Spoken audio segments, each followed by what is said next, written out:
Analysis. My analysis is this was a waste of plastic to make the album, cardboard to put it in, tape to record it on, drumsticks, guitar strings, and anything else involved at the making of this album was a waste of time.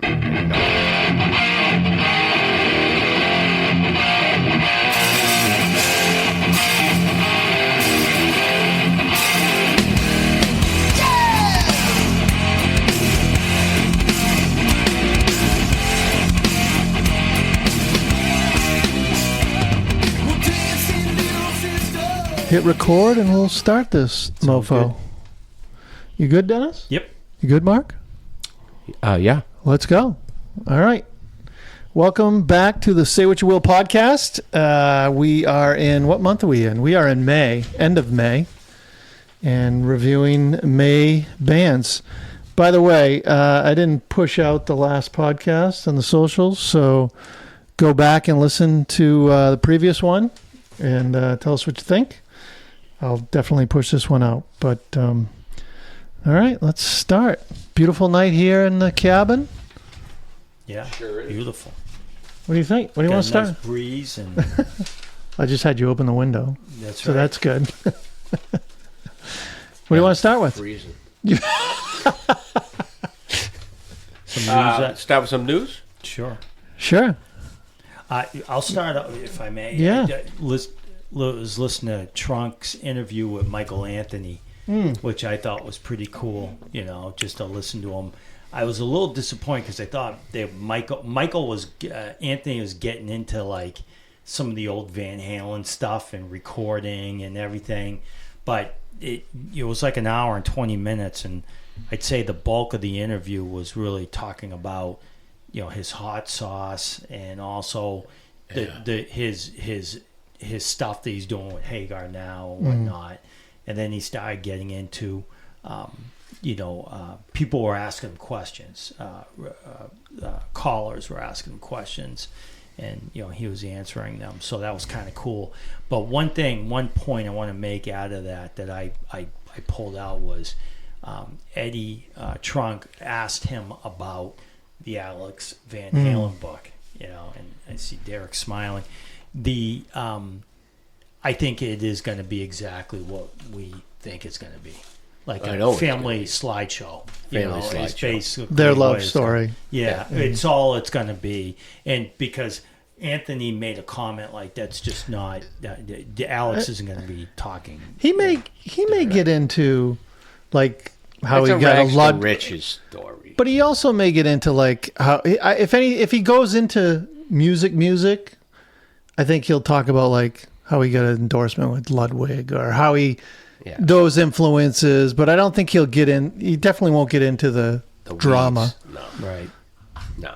But it could be some good nuggets for you, Mark, being a drummer, and if there's anything that you don't already know. Not much. Like what he took from Cactus, from Carmine. Yeah.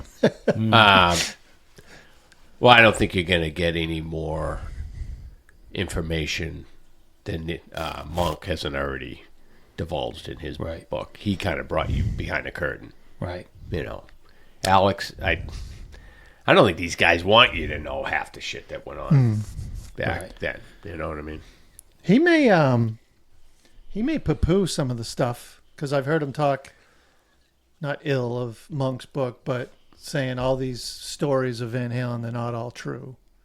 So there may be a couple he picks out and says, Embellished them. that didn't go that way. I guess they had said that about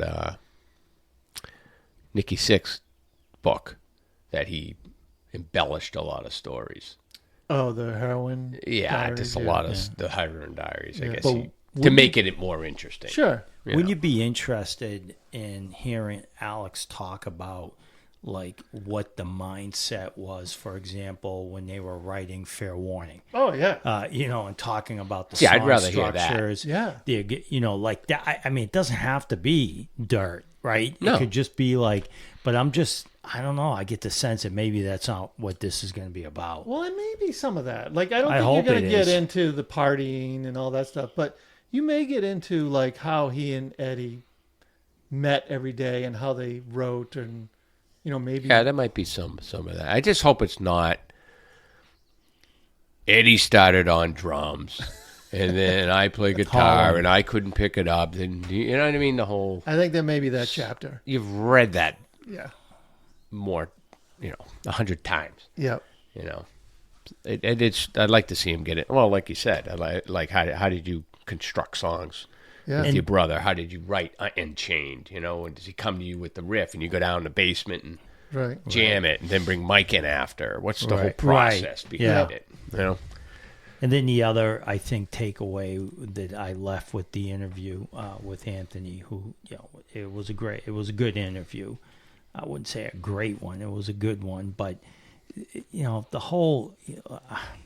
He's not. No disrespect. The whole Hagar thing is like it's getting too old. You know what I mean? Like he's on tour again. You know what I mean? Like you talked about this, Derek, a few months back about I believe it was not to put words in your mouth, but the angle Hagar was taking here. Yeah. As far as like a tribute or whatever, but it's almost like, I swear to God, wasn't it a guy just on tour? Like, there's like the birthday bash. There's always something. Like the last album he was touring with. Then he's selling alcohol and he's doing, and how many residencies and cruises and stuff like that. And he's in just seems like overexposure, which when you think about it, that was the opposite of what the Van Halen brothers were all about, right? Yeah. It's like a little, and I get it, where he doesn't have too much runway left, right? He's 76. Yep. So I mean, he's getting everything in, and I mean, I guess he sounds okay. But why do you need the Wabaritas, the Circle, and Chicken Foot? Yeah. Right. Why does he have so many projects like that? Yeah. Wouldn't want to be enough, especially at his age. He's bored. Yeah, I guess. Right. And a lot of them are the same guys. Yeah. Like the Circle and Chicken Foot are like two and the same, right? What was Chad Smith in? Chicken Foot. Chicken Foot. Yeah. And then Bonham came in for the others, right? No, Bonham's in the Circle. With who's on guitar in the Circle? Vic Johnson. Yeah, but I mean, just to put this into perspective, I mean, I don't know about you guys, but I mean, if he was playing at the casino, I don't know. It'd have to be the right night. You know what I mean? Nothing else going on. Maybe tonight feels like a perfect night. I don't know. Would you? Nah. I don't care to see him. I go see Rival Sons. Yeah. I go see... they're coming in September. September, right. I think you brought that up. But some of these other bands, because they're not, like, overexposed. You know what I mean? Yeah. I mean, this turned into Motley Crue. Well, yeah, it's the thing. If you miss Sammy this time around... No, this is the last one, Mark. This is the last hurrah. Yeah, well, you can go out with Kiss and Eagles. They can do a last hurrah. Yeah. All right. Yeah, I heard that interview, and... The only thing I took away from it is just Mike is really just a down-to-earth guy. Oh, yeah. But you always have to remember he's on Sammy's payroll. So he's constantly pushing that. Yeah, he's pushing that. Yeah. So. And I think Sammy's the one that probably pulled him aside and say, hey, look, start some investments. You know what I mean? I don't think Michael Anthony will probably come up with hot sauce unless Sammy's like, you can make a lot of money, because you're famous, putting your name on something. Look at what I did with the tequila. Right. You know what I mean? So I think he said he met with Joe Perry on that. Yeah. Because Joe Perry's mismarket his? Yeah. He did something. He didn't have a picture of himself or something. And there has to be a correlation there. Yeah. Who cares? Yeah. Yeah. I mean, first off, if you're a diehard Hager fan, they're going to be 50 to 60% of your sales of your tequila, right? Right. Because you love, like John Sykes come out with a tequila, you're probably going to buy it because you love John Sykes. Right. Right? Regardless of the quality, So it's almost like you can't lose. Right. Yeah. And that's why they do it. Yeah. They slap their name on it and sign the bottle, maybe. Except I don't understand Jimmy Buffett in regards to quality. Why would you make a bottom shelf tequila like that Margaritaville tequila? That's like Is it? low. Yeah, it's like $10.99 on the bottom shelf. Probably- It's like you're a billionaire, dude. Probably wanted volume. Yeah, You know, I don't think I've ever. he's got all those tasted it. resorts, it's just cheap, Shocking. cheap I mean, all the, tequila. So, all the retirement communities. Yeah, I was in Florida recently. My mom has a house across the street from one of those places, and my son and I went golfing, and we pulled up to the, I don't know. Oh, it was the turn, and we were getting a sandwich, and he goes, "You want a beer?" And I go, "You got a non-alcoholic beer?" And he goes, "No." He goes, "We're right across the street from Margaritaville." He goes, "They're not drinking non-alcoholic." no. It was good. All right, what do you got, Mark? Anything? I guess Carmine Appice and Nikki Sixx are fighting. Well, I think he's trying to pick a fight. He's trying to pick a fight. Sixx told him he was a washed-up has-been drummer because I guess Carmine was collaborating with Mick Mars or something, or they hooked up. I think he did something on his album, but it never made it Yeah. to the album. So then he made a comment. I don't think he liked the way it went down with them getting rid of Mars. Yep. And it got back to Sixx. And yeah, when he says Carmine's a wash-up, he's not saying he's not a good drummer. He's saying your time has come and gone. You're a drummer from the 60s and 70s. right. He's not saying you're a sucky drummer. He's just saying you're not relevant Right. anymore. You know what I mean? Didn't he challenge him to like? So he's challenging him, and it's like he's taking it the wrong way. He's like, he's not. I don't think he's questioning your drumming abilities. You Yeah. played in some of the biggest bands in the world. Right. I mean, he's saying you're just not a relevant right. guy anymore in the music industry. You know, how Nikki Sixx still is beyond Right. Yeah. me. But I thought that was kind of funny. And the only other thing I had was the Alex Van Halen auction. Yeah. He's giving pretty- away Pretty auctioning amazing. also. Cool shit. I mean, whole drum sets. Yeah. Like the 5150 tour kit, the whole That's frick the kit. clear one, right? That's the clear one. And then there was another one. And then the 2015 or something, like a newer one. But a snare drum from like Fair Warning days and Women Children days. You know, I wonder what that shit's going to go Who's for. gonna go for that stuff? Diehards. Yeah. Diehard Van Halen fans. Some billionaire that's a Van Halen Yeah. fan. The guy that owns the Colts. Ursay. Yeah. Ursay. Right. Yeah, I mean, how Yeah, much... right. I didn't even think of that. A 5150 tour drum set. It's going to be unfathomable. How do you? Speaking of Ursay, though, I went and saw his collection in Boston. So there's a tour, and he brings it around. You get to see all this stuff. How the frig is he going to store Alex Van Halen's kit from it? Warehouse. Hey, that's the I mean, it's question. just- Where do you put it? wouldn't fit in here. I guess if This you is a- owned a music store in some town or city, Yeah. you could put it on display. It'd look Yeah. kind of cool, but you have to have like a... Bolted down. Well, yeah, that too, but you'd have a commercial, place for it to put Yeah. it in. You're going to put it in your house, Right. you know? So why is he doing it? I mean, He's just why? trying to clear out shit, I guess. Well- I mean, he's not a young guy He got either. retirement. Well, no, I also thought I think we may see a couple more things from him, and I think this is all going to be lead up to the book. Right? Yeah, it's probably a good... It's going to stack some things. Maybe in August or something. I think it comes out in October. The book. Yeah, so he's setting things up. Yeah, it may put a couple other things together. At first, I thought this was going to be like in August, Yeah. but then I was like, no, it's next month. Yeah. It's like in Yeah. 3 weeks. Huh. But pretty cool stuff. It'll be interesting to see what he gets for a lot of this. Is it something you can watch online? I don't know. Some of those. It's a link, and it gives you the whole rundown of Yeah. everything that's available. Small stuff like posters and drumsticks, right up to the full drum sets. And I'm like, Jesus.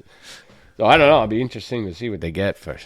Like you said, though, I think it's going to be celebrities Yeah. buying a lot of it. People with, Ursay money, Right. buying this shit. Who else is going to be able to afford a lot of that shit? Right. Yeah. Yeah, well, let's keep an eye on that. That's all I had. A couple things there. I got another. Well, let's keep the Van Halen train running. Rockville and Daytona was happening a few weeks ago. And Foo Fighters were, I think, one of the headlining nights. It's a big festival. I never knew about it, and I was like, Jesus, I could have went to it because my mother has a place down there. But so Dave Grohl's out there, and he's on stage, and he's talking that everyone in the band gets to do these little solos. He goes, I never solo. No one's ever heard me solo, and he does this whole play up. He goes, you guys want to hear me solo? And so he slightly turns to the side, almost to the back, and he starts a solo. It's Eruption. And he starts just wailing it perfectly. It's Wolfgang backstage playing it. No. Yeah. The video is classic. Classic. And then the drummer, he turns around to the crowd, but you can, if you know Eruption and where it's played on the neck, he's off. Yeah. But Wolfie's just cranking it out. And then, the crowd starts going crazy, and he says, that's Wolf backstage. And then the drummer starts playing Hot for Teacher, just doing the drum beat. Yeah. So Wolfie cranks right into Hot for Teacher. All backstage playing it? He's backstage, yeah. But the band's out, front and center. It was pretty cool. Is that the concert that's in Key West? No, it was in Rockville in Daytona Beach. They're doing one in Key West. What are you talking Well, about? that's the Islands in the festival? Sand or whatever. I don't know what it is, but there's a bunch of bands on it, and it's in the Key We've West. talked about it before. That's the one. I want to say Islands in the Sand, but it's not. It's kind of like the Trunk bands that are hosted. at M3. Yeah, I had friends that went matter of there. fact, It's M3's right after it, I think. It's called. Yeah, Yeah, I think we did talk about We've it. talked about it. I didn't like the bands. That's what it was. Yeah. I didn't like the lineup of bands.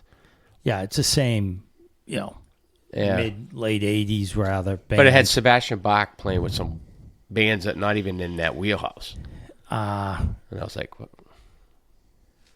Yeah, I forget what bands were on. There were a lot. Yeah. It was a couple days, right? Yeah. It was Rock Island.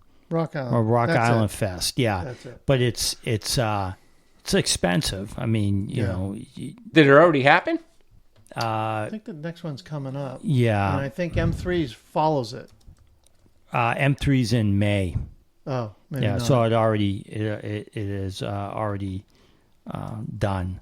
But okay. yeah. So January. Oh, maybe I'm. Oh, okay. So that was No, wait a minute here. Yeah, hosted by January 17th to January 21st. Last year it was Styx, Tesla, Loverboy, Vince Neil, 38 Special, Queensryche, Extreme, Stephen Right. Pearcy. Safe The stuff. whole same Same cast thing. of characters. Yeah. Yep. Huh. but no Motley Crue because they're playing stadiums. You did so on the Motley Crue thing. That single they have, "Dogs of War," came out like on the rock digital song sales chart, and for like a day, it was not even a day. It was number one, or no, it didn't even make it to number one. Bon Jovi, "Living on a Prayer," stayed in at number one on this sales chart to keep them out. That song's what, 40 years old almost? There's not Van Halen, Led Zeppelin songs that are still in the charts. Really? Yeah. They're still charting. Yeah.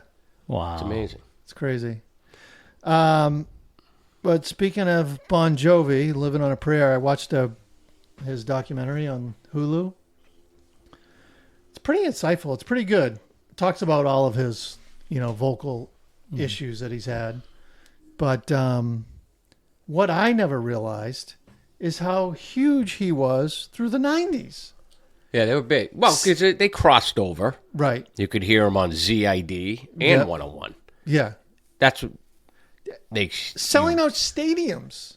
Yeah. 2 nights in a row. Well, it's because in 98. there's certain bands that it doesn't matter what the musical landscape is, they're not Yeah. affected by it. It's crazy. Van Halen, it Yeah. didn't matter what that's Right. grunge was around or what it was. Van Halen was still coming around. They're going to play stadiums, right? Right.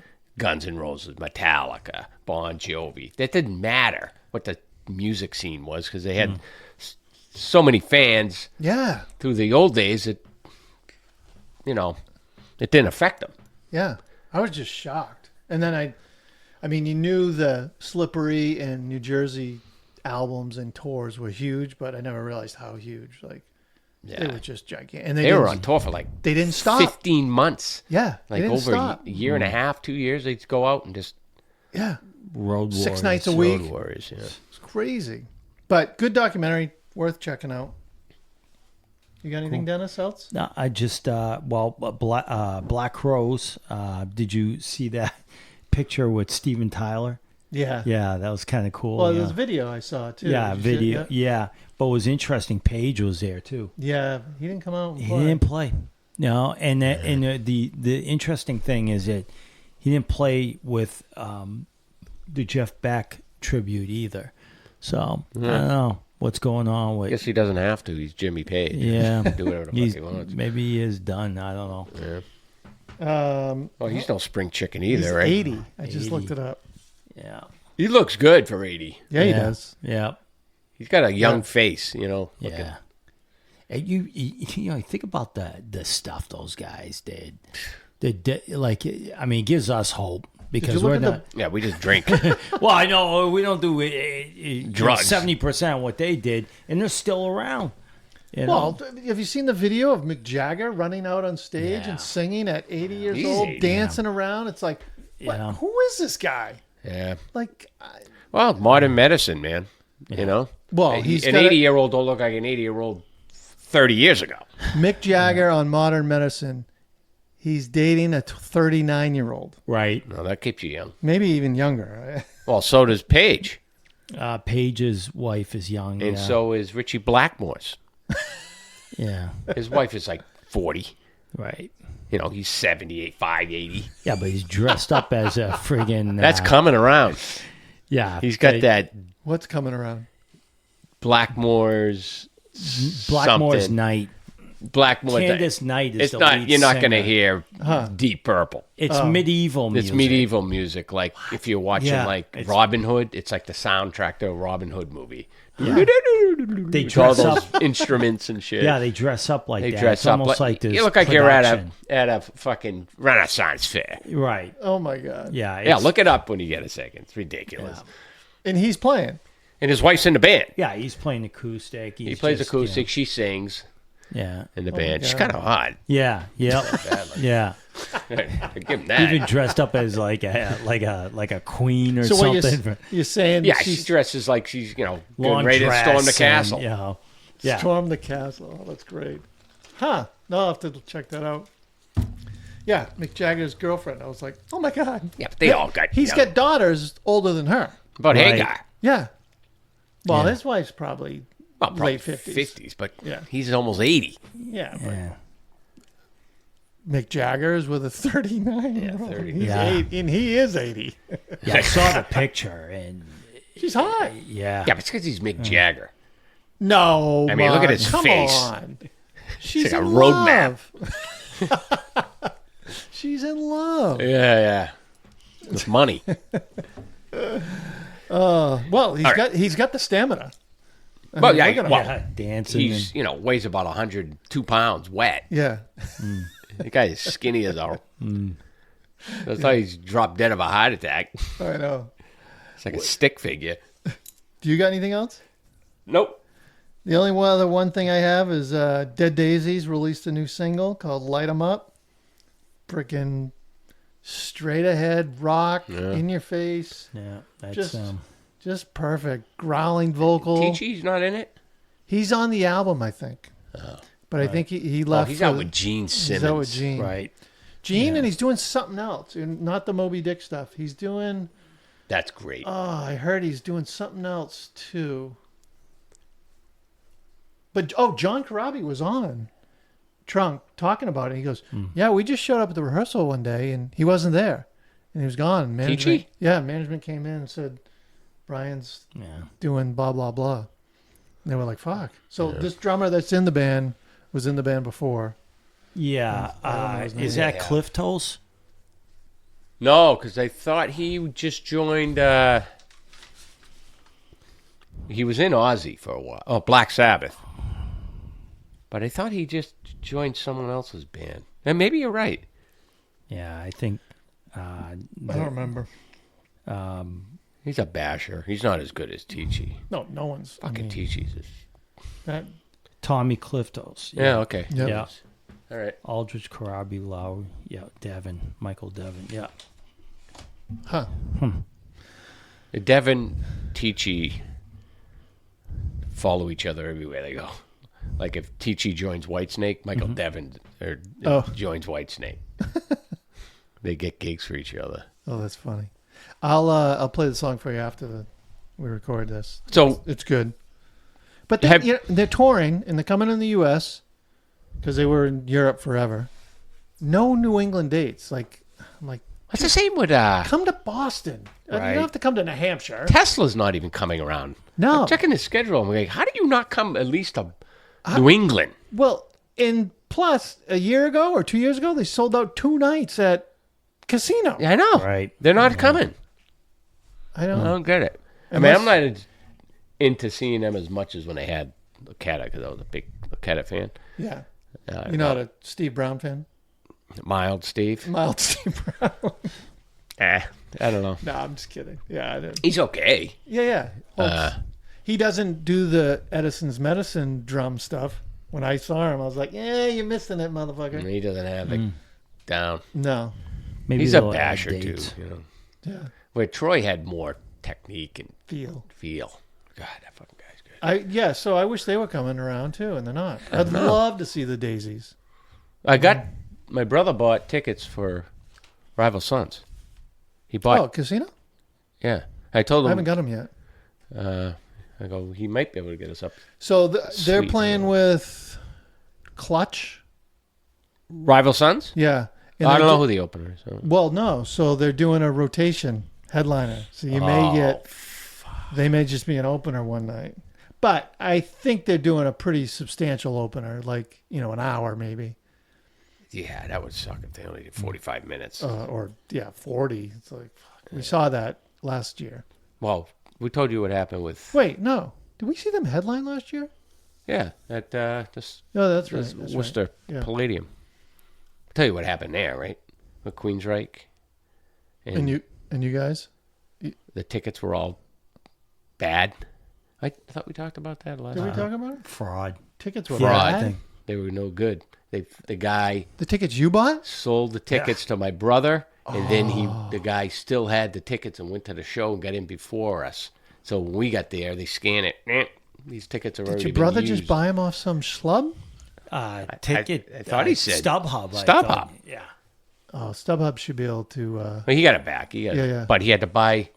What was there 6 of us? Yeah. He had to go to the will call and buy 6 tickets at the door. Oh, Yeah.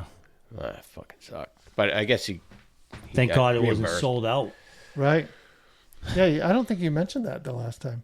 You talked Yeah. about the night, but I don't think you mentioned Yeah, that. what are we gonna do? We did that. We go home. Yeah, right. Yeah. And With a hotel. Stain was playing at the Centrum That's right. right next door. So it No, was pretty. you, busy. you and I would have went back to that I Irish would have went back pub. to the Irish pub. Yeah. Oh, we would have had to get some cash. Cash, right. Because we had a hotel. You're not backing Yeah. out of that yet. You Yeah. know. Yeah, we would have made the best of that night. Yeah. but they would have all had to go home. Yeah. Oh, that's great. Hey, All right, then. What do we got? We got We 3 got- albums. I don't think I didn't even announce what 3 albums we were doing, but Right. here they are. Kiss, Animalized. Dennis? Yep. I have Twisted Sister. Stay Hungry. and we got Autograph. Sign in, please. Yes, and all of these albums, I don't know which ones. It's funny, people talk about 84 as being the big year for rock, but it's the releases of albums has been hard, so I don't think all of these fell in May. I think we kind of had to Yeah. I think in September there was like 15 albums that were released, so we kind of have pulled from September. So Yeah, most don't- bands are all Don't hold touring. us on a technicality here Yeah. to the podcast and what it's all about. 40 years to the month, review Right. the album. Do they hold up? Let's Yay or find nay? out. Yeah, yeah. And this is all of everything we say here is Mark's opinion. All right. So you can go to him if you don't like it. What album you want to do first? Doesn't matter. I got autograph on the top here. Yeah. Top of the list. All right. What do you got, Dennis? Usually you have some good facts about the... Sure. So numbers, this album charted 29 on the U.S. Billboard. So moderate success. It did, as far as sales, it achieved gold status. That's it. Yeah. 500 copies. This 500,000 Yeah. copies. This was the debut album for this band. Oh, it was? Oh, yeah, you're right. It was. Yeah, and this was the lineup. Steve Plunkett, who was, I guess you could say, is the lead vocals, the mastermind. And a quarterback for the Patriots. Yeah, right. Steve Lynch, lead guitar, Randy Rand, bass, Steve Isham, keyboards, Kenny Richards, drums. So none Which of I think those he names died. ring a bell. Do any of those names ring a bell? Not to me. No, just Plunkett. But yeah. like I said, he's a hell of a quarterback. So Jim Plunkett. What's interesting is Plunkett, Steve Plunkett, went on to be a very successful producer and also movie soundtracks, Like film scores. And Yeah, exactly. So I did a little research looking for what he's been doing recently and heard some interviews. And I mean, he's not obviously the same guy. I No, mean, he could care less. He knows how to lay carpet. Yeah, Good carpet installer. you're right. No, he's successful with this music No. stuff. Oh, Yeah. He may do carpet on. Well, Carpet. they opened for Van Halen on the '84 tour. I You saw. know why? I don't know why, but they weren't even signed. No, correct. The drummer, what's the drummer? Kenny Richards. He's friends with Dave. Oh. They were buddies, and he got him on the tour. Imagine that. Can you imagine? Unsigned band. You're in did the 48 shows with them. you're like getting ready to do a demo, and you're playing around a little bit, and Van Halen says you what? But Van Halen was known for that, taking lesser. They didn't want the competition. No. Not that there was much competition for them anyway. Yeah, and But- this is not. The producer Neil Kernan, producer engineer, did the mixing. He did a lot of work with Hall and Oates, and he also went on and did some motion pictures as well. So So this was on RCA, Pavement, Point Rhino. Well, that must have been all of them through the career. yeah, Rhino is your that's your re-releases, right? So Yeah. what'd you say? RCA, MCA? RCA. Well, so what's interesting is you can't find this album on Spotify. No. I haven't looked. What's that? I haven't looked. Oh, I had to go to YouTube, and I got looking at it. All licensing issue, it won't be released for that reason. Right. Oh, they're out of Pasadena too. Right. Yeah. So there's that connection, right? So you know what's funny about them doing the VH tour? That Van Halen tour kicked off in January of '84. I read an interview with the guys of Autograph. They drove to Jacksonville, Florida from California to start the tour. Oh, well, they weren't signed. They had no label backing. They didn't have $300 to fly to freaking. Wow, you got all your equipment. You're right. They probably had a freaking van. And pulling a U-Haul I would do behind it. it. If you tell me Yeah. I was opening for Van Halen, I'd Yeah, drive right. from New Hampshire to Florida to make sure I got on the tour. But how funny is that? The whole time you're driving there, you must be like, "Oh my god, I can't believe we're doing this! Oh like my this is going to God. be amazing." So you know who would do that? Dave. He's that kind of guy that would do Oh yeah, that stuff too. Yeah. You know what I mean? So this band is still in But you existence. think, I also think that Dave would say, "Hey, our road truck is leaving L.A. on Throw your shit in December it. 28th. Throw your shit in it. I'll fly you guys there." No, you guys got to get there. Yeah, Figure Dave's it a out. millionaire at this point. He can't fly these guys to Yeah. Florida. We're driving Yeah. across country. And they had to probably leave a week and a half early, right? Yeah, Hey, what you got to do? I mean, this band still is in existence. They still tour. what? Really? Yep. they're the bands that you'll see at M3, Rockfest, all that other stuff. The only current member that's in the band is the lead guitar player, one of the founders, Steve Lynch. So, well, I mean, you're talking. Wait a second. We got Plunkett, the New England quarterback. We got Steve Lynch, the Boston beat writer. Isn't there Steve Lynch? Wasn't there There's a Marshawn Lynch too. Yeah, but there's running back for Seattle. The Boston's. Boston. Steve Lynch is a writer in Boston, sports writer. It's crazy the What is going on here? Well, this band is really. Well, let me tell you, it doesn't hurt when you're friends with David Lee Roth, but this guy's also friends with Andy Johns. Oh, geez. I mean, how do you have these connections if you're not even an artist? And you're a drummer. Business? You're a drummer, and you know Andy Johns and David Lee Roth. I mean, but look what happened to Godsmack. Yeah. The only reason they got the push is because they knew Liz Wilde on AF, and she started playing their stuff on rotation. Yeah. You need to know. Yep. Have some ins somewhere. Yep. Were you a fan of the band? Autograph? No. You? I was never really. I only knew this one album. Yeah. I didn't know I didn't even know the album. I knew the song. They didn't have an it factor. Yeah, I mean, they didn't have a cool looking front man, really. No. So we're getting ahead of it, and what I was going to mention. Well, spoiler alert, right? That this has got to be a runner-up for one of the worst albums I've ever heard. I mean, and I'm old, so that says a lot. Been around for, and we'll get into why, but yeah, I got some notes. Well, let's get into it. Hold on a sec. I got. I mean, Elite's. Well, this raises another question. You think the album's terrible?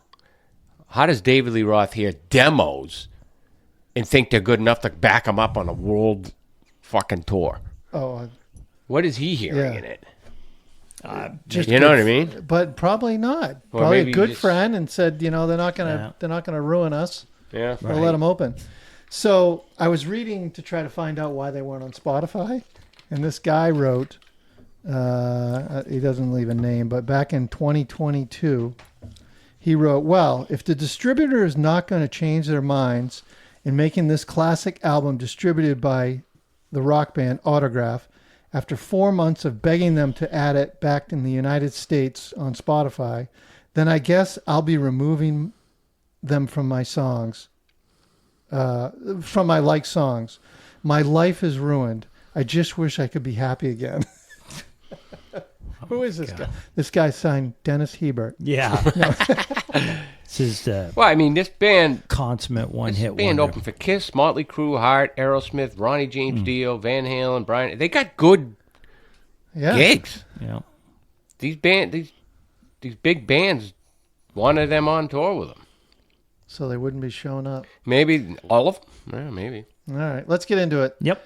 Send Her to Me. I got typical 80s play it safe pop rock track. Lame. I just had one line that said, "Holy shit, this is a horrible song." Terrible. Yeah, keys are up front. That's a common theme you're going to have in this album. Yeah, I agree with everything you guys said. Sounds like a Well, bad it's song like we say, from it's a sign of the 80s times, teen right? movie. Once Eddie brought out the keyboard, everybody said it's cool to have a keyboard in the band. And they went crazy for that, like 84 to 87, 88. Yep. They figure it works Well, for we've Eddie. seen it. But the thing is, Eddie knew how to write. Yeah, we started to see it last year. We were talking. A lot of bands were, Night Ranger was. Oh, heavy. my God. Yeah. Well, that's what I talked about when we talked about it. I said Eddie knew how to use them without overbearing, just flooding you with it. You know what I mean? He knew how to write his songs with it, Where Night Ranger, it's like every single song has to have a keyboard in it. Right. And it's got to be prominent. Yeah. Nothing Right. takes the edge out of rock than freaking Not even a key, like a synthesizer. Yeah. It just kills it. All right. Song 2, Turn Up the Radio. So I'll start. Long intro. This is a great song, I think. But this is everything's working here. This is their hit. This is one hit wonder. I mean, I know we still got to look at the other songs, but this is why people, I think they saw the video. The lead singer, if you look at the video on YouTube, Looks like he's got like a Raggedy he Ann looks like and a haircut. red-haired poodle. Yeah, not much Like a bird. cool image going on there. Yeah, like a bird. Tweet, tweet. Decent. I wouldn't even call it a great song. It's a decent track. But at the time, I mean, it was an anthem. yeah. It's got all the elements. The solo is pretty decent, but it's Eddie tapping, and it won Guitar Solo of the Year from Guitar Player Magazine in 1985. Wow. Yeah. Wow. The no albums came out that year? There's no other solos in 85. Wow. I did not know that. Yeah. Huh. Oh, well. All right, moving on. Sure. Yeah. 19 and Nonstop. Oh, 19 and Nonstop. Yeah, I got this. Comes in, 4 minutes, 4:21. These good songs are on the long end of the spectrum here, right? Once you get over that 3 minute mark, 3.5, they start getting long. It started out kind of heavy-ish, but then it slowly got poppy, right? They started with the keyboards. It's just not enough crunch on the guitar. Guitar tone was kind of flat. And the keyboards wimp it out. And, more elements of Eddie. Him kind of ripping Eddie's, Yep. tapping. Yeah. Crap. I put Loverboy down. I put Night Ranger. Night Ranger. Yeah, it's right in that similar wheelhouse. right there. Right in that Yeah. wheelhouse. Yeah. Stupid lyrics, obviously. I mean, And Nonstop. Wow. Oh. There's a lot of bad lyrics. A lot from of some bad these titles. Better than the albums. first song. Yeah, right. I wrote, I was giving them the benefit of the doubt. Decent chorus, like from a catchy perspective. Yeah. You can sing it. What I didn't realize about this is Plunkett coming out of the break, he's got a bunch of like Karabi tones in his voice, which Karabi always kind of had those tones like early Tyler. And Yeah. I mean, I'll say it now, he starts to reveal it even more throughout the album. Mm-hmm. And I'll chime in there, but yeah, he started to sound a little Karabi-ish. So, anyways, Yeah. Don't let him know that. no. Sorry, John. You sound just like Steve Plunkett from Autograph. Yeah, right. All right, Cloud 10. Not to be confused with Cloud 9. Yeah, you thought Cloud 9 was good, huh? This is one better. Stupid lyrics, lame song, predictable, boring. I didn't like any elements of this song. Yeah, the keyboards again. Oh, All right, well, I wrote, that was a cool bass line, a little rat-ish. When Yeah, I start that remember the tune. bass line wasn't bad. Yep. And again, I'm hearing more Karabi tones. And then I wrote, Mark, I wonder if Karabi was kind of a fan of Plunkett because he came out before Karabi. So, I don't know. but the tune is very That's a hard pill to swallow. the tune is very weak. Yeah. All right, Deep End. I Then put we got better. I thought heavier than the previous songs. Not a great song. Again, long, 4 minutes, 19 seconds. Yeah, nothing. But the thing is, They just don't go anywhere, you know? no, and yeah, I got the same thing. Nothing original. After you heard the first verse and the chorus, you heard the whole freaking song. Right. You Goes could just nowhere. turn it off right there. Right. It's like, okay, I know where this is going. There's no, it's just predictable color by numbers, rock. It's just, there's no originality. There's no dynamics to it. It's just, you know what you're going to get for the next 4 minutes and 19 seconds, 1 minute into it. Did you guys see them open for Van Halen on 84? Yeah. What, like, do you remember what it was like? Nah, you know how it is when you're opening for those bands. The curtain takes up half the stage, so you're crammed like way up front. Or you're late. And we like, I don't think, well, Mark, you and I went to that, right? Yeah, but I mean, I think They were probably half done when we got in Yeah. there. I don't know. right. I didn't even know who they were. You either waiting Yeah. in line. They for weren't. There was merch, no video out yet because they weren't signed. Right. So everyone's like, "Who the fuck is on it? What do they do? An autograph session before they come out and play?" Yeah. Like a 45-minute autograph. All right. Deep End. I wrote, it's a rockin' tune. Right. So far, I actually like it the most outside of their single. There's a little riff lick he did at the end of each lyric that I found kind of interesting. And again, his vocal tone, I'm He really doesn't have a bad voice. no, I'm really starting to like it, and I'm like, man, I wish he had like sang on some other albums, or like, I would like to hear his voice. He does On have that better Karabi songs. kind of tone in his voice. Yeah. This is the classic title. My girlfriend's boyfriend isn't me. Ugh.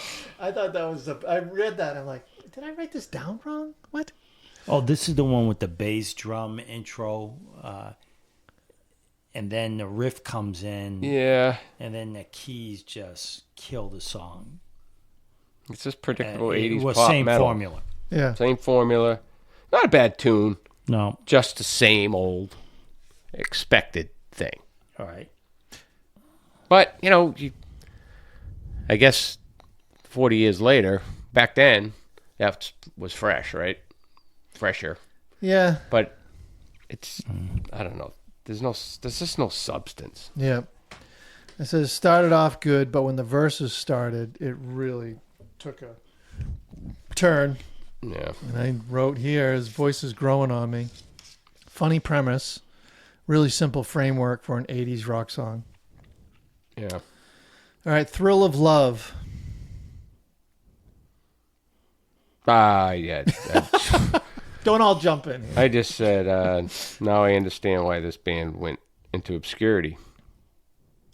Yeah. Next. Yeah. I just put keys. They're just awful. Yeah. But I produced guess it was this? the time, it was. Yeah. To get an idea where what this band's trying to do. They're trying They're trying to be the Commercial Van success. Halen-ish kind of Motley Van Halen party.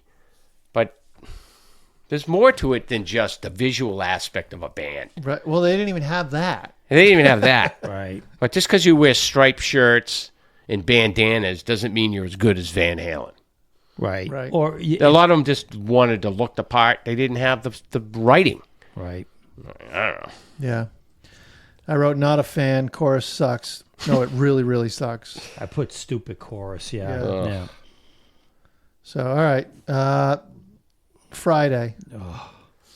This might be the worst song on the album. I wrote this one just really blows. Oh, terrible.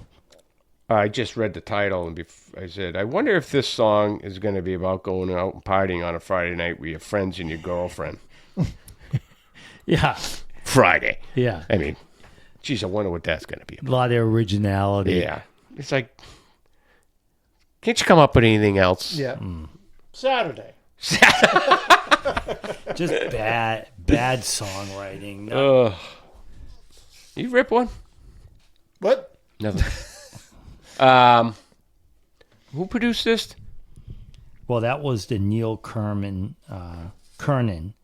and he worked with Hall & Oates in the early days, and then he went on to do television and movies. Okay, so there's your problem. Yeah. He's got a guy that's got no background with rock bands. Mm-hmm. I mean, you're a producer and they're coming to you with this music. What do you just take the money and run and say, yeah, all right, Probably. this is what going to cost you. We're going to record this crap. Or does a producer say, I don't want my name on this?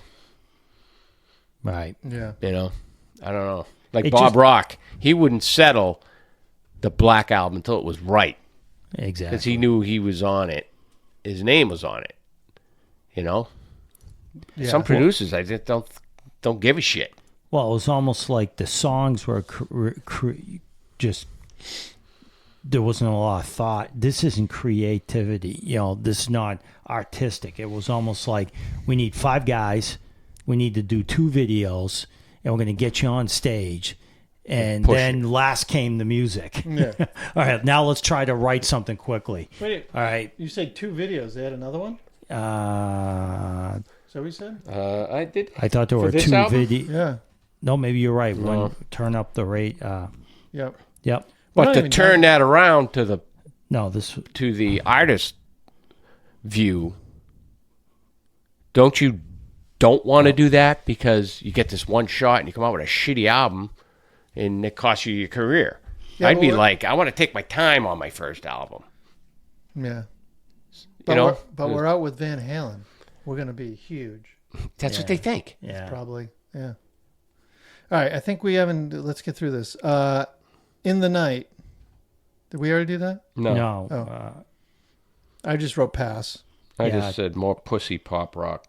I put I Journey. hate this band. I actually wrote. Journey. I put Journey. They're trying to be Journey. Yeah, but the bad versions. Yeah. All I'm going to take. Last song. Keyboard intro was really weird. You know, then I wrote down another band that was, Asia. It was just total rip off. Not awful. Yeah. 5 minutes and 42 seconds. That song? Yeah. Ugh. All I'm going to take. Well, that's what I realized. This title describes perfectly how I'm feeling right now about this album. That's all you're going to take. I just wrote more suckage. What suckage. Hey. So, all right. Mark, give me your professional analysis of Say What You Will. Does this album hold up? Analysis. My analysis is this was a waste of plastic to make the album, Yeah. cardboard to put it in, tape to record it on, drumsticks, guitar strings, and anything else involved at the making of this album is a waste of time. And no, it does not hold up. And they didn't have a follow-up, like, with any success. Right? No. But they had an album. Yeah, But yeah. I don't even think Right. it charted there. This was a band. It just was like created in order to be immediate commercial success, and then they, like I said, wrote music after. Yeah. Well, the only reason this goes gold is because they had the single. People bought the album back then. Yeah. Then you figured Right. out, wow, all the other fucking songs suck on it, but Yeah. I already bought it. This is the definition of a one-hit wonder right here. Yeah. So Mark doesn't hold up. No. No. Dennis, what is? How do you read this? Holy! I'm looking at Dennis's notes. Yeah. Wow. He used to be a doctor. How do you even follow this? No, the writing's not that bad. It's just all over the place. Yeah. Well, it's because I'm doing it while I'm on a treadmill. But you pull it all together. Holy smokes!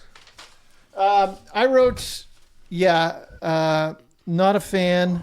I really like his voice, which pisses me off. But Yeah. I don't think it holds up whatsoever. Mark, do you like it better than Quiet Riot Mental Health? Wow, that's a 1-2 punch of dog shit. You know what would be great, though, is Plunkett singing Mental Health. Well, the only reason I give it a Quiet Riot, they had 2 songs. 2 songs, right? To their 1 song. And arguably better musicians, right? Better Cavasso. musicians. Yeah, I mean, the Cavasso, singer Benelli. sucks, but yeah, Sarzo's Benelli. good. They had a better. Sarzo, yeah. But the songs weren't that great either. No. Well, I know why it's now not on Spotify. Right.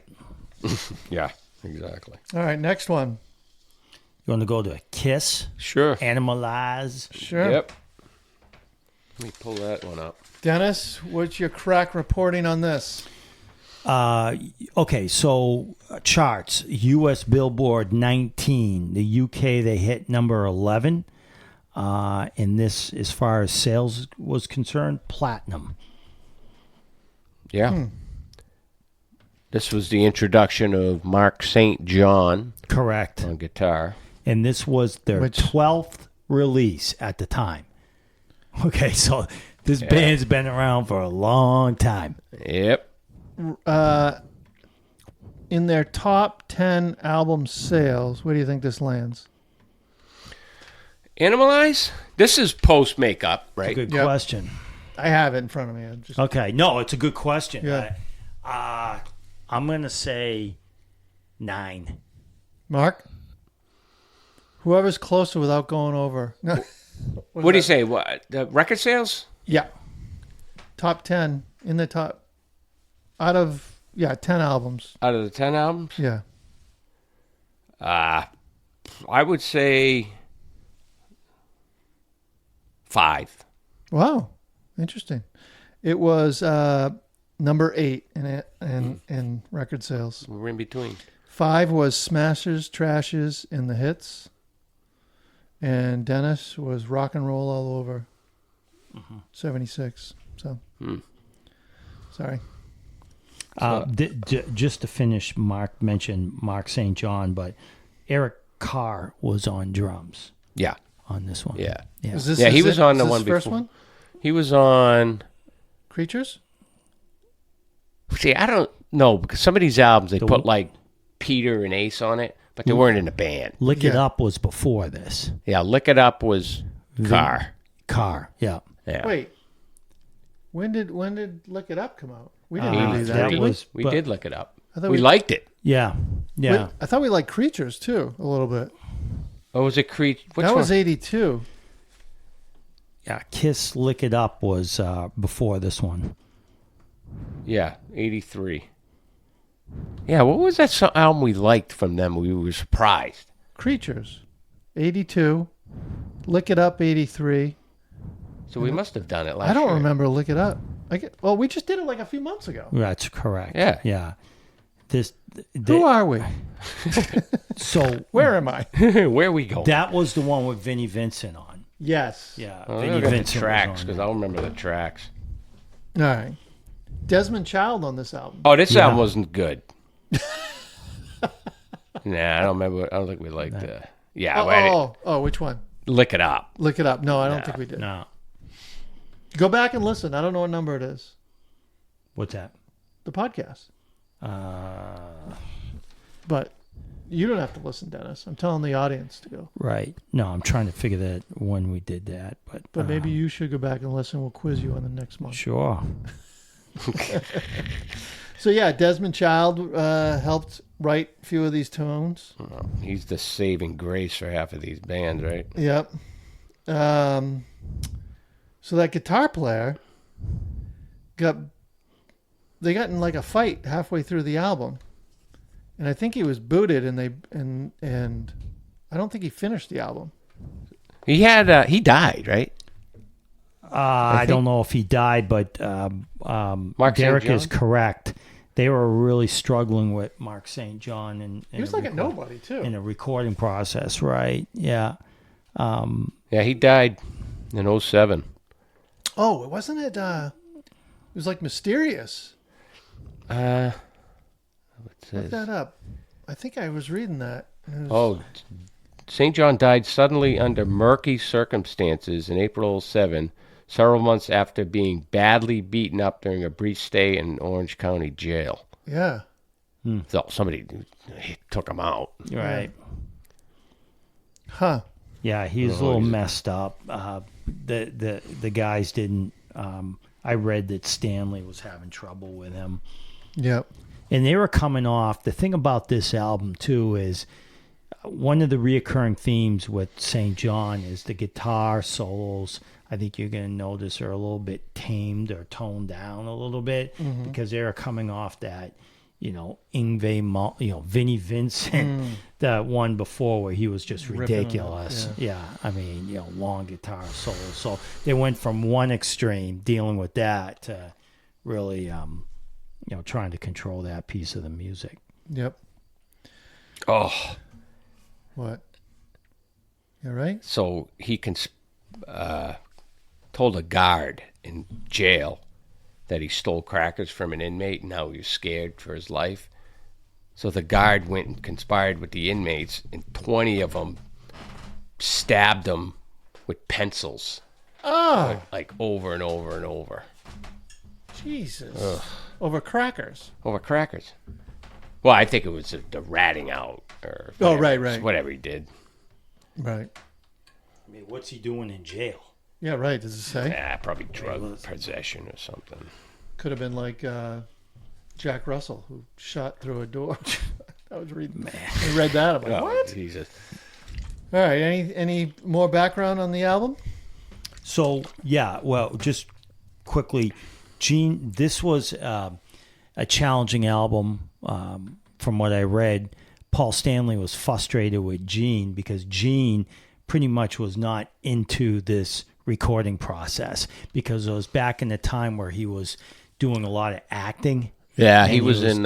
He was doing movies, and What's that movie he was in? He played a terrorist. yeah, he was just not into it. And he would be late for recording in the studio, and there was just a lot of, so Paul ended up taking on a lot of the responsibility as far as production and so forth. So This album went platinum.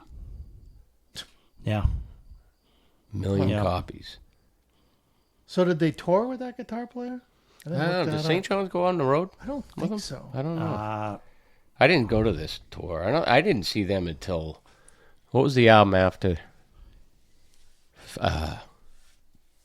Wait, you saw him? I saw them like in 87 or something. I'm sorry. 88. yeah. Asylum. Ah, I think that was that. It was, they still had no makeup. yep. That was their whole thing. I mean, they weren't much of a band without that gimmick. I think I wrote somewhere like I was never a fan, and I didn't. I think if I was a little kid and my brother, who's 10 years older than me, exposed me to this, I probably would have been a fan because they looked like these, Yeah. superhero or whatever. Right. And that's when I But got into them when I was 10. I never was exposed to it. My brother was exposed me to Foghat and Molly Hatchet, and I prefer that so as well. I just was never a fan. No, I think they're a band. Well, I shouldn't say that. There are a lot of older Right. demographic that's into them. But for me, it was like I grew out of it. Like Kiss, it's like Mickey Mouse. You know what I mean? By the time you're 12 years old, you're done with it. Right. Yeah. You know what I mean? But there's diehard, like Pete Busiak. Oh yeah. He's a diehard Kiss fan. Yeah. Well, there's even like they say John 5 is a diehard. Right. And some other, But doesn't that have something to say about your talent as a musician when you look up to bands like Kiss? Yeah. Yeah. You know what I mean? Like, Well- I'd rather say I look up to Led Zeppelin. Right. You know what I mean? And Van Halen and bands with like prominent musicians in them. I think a lot of people too, and I mean, the friends I know that like Kiss, when I they like the talk old about Kiss. Kiss, they'll talk about Kiss in the 70s. I like that Kiss. I mean, this period of Kiss is very difficult because They're trying to fit they in the had landscape. no creative direction. They were just trying to be commercially successful. Well, they did it for so long that it started to become a parody of yourself. So it's like, if we're going to be taken seriously as in the 80s, we got to take the makeup off, right? Right. But with that, there went the whole show. Yeah. They But didn't have a show. right now at this point in '84, they're old guys trying to adjust to this new scene, They're Aerosmith. which is like that. in your face, long hair, the hair metal thing, and all the flash and all that. And these guys have been in the business for, this is their 12th release. Yeah. They've been, so it's like now they got to adjust to that. It's one thing for an old band to adjust to the environment. if you want to stay relevant. Today, because today is, it's not that, flamboyant, fake, but back in the 80s, it was critical. Like, this is, and I think that's what made these guys, they struggled to adjust. Yep. Yeah, they had to, though. Imagine them in 85, 86, with all the bands that are around there still coming out with that full makeup and stuff. It might have worked. I don't know. Yeah. I don't know. Huh. All right. All right, let's dive in here. First song, I've Had Enough. So I put good lead off track. I mean, this is one of the better songs on the album. This was also coincidentally written by Desmond Child. He had co-writing credits. This is heavy for them. The solo was okay. I think you're going to find a lot with St. John, that decent rhythm guitar player, but I just think he falls short on the solos. And I don't know if that's because Paul Stanley's just like got Over his shoulder. PTSD from Vinnie Vincent being like, listen, Right. I'm not going through that again. Right. He's got it on his shoulder. You're going to have about an 8-second solo, and, that's it. Yeah. Yeah, What'd you have, Mark? Same thing. I like the riff in the song. Good opener, Yep. Which we've talked about. Some bands will put the right songs in the right order. Mm-hmm. I thought the solo was okay. Yeah. It was a good song. I didn't mind that tune. I wrote okay tune, but right off the bat, I struggle with Paul's vocal range. It's just not my thing, so I have to try to get past that. It's something I'm working on. I'm going through therapy. It's hard because Stanley you could make an argument as a front man. I agree with you. I'm not a big Kiss fan, but you could make an argument he's top 10, right? Frontman, yeah. Front man. You know, the whole package. Top 5, no. No. But no, he's in there. He's up there. If he's up there, And he's not Steven Tyler. And, I think it was too much gimmick almost to take him too seriously.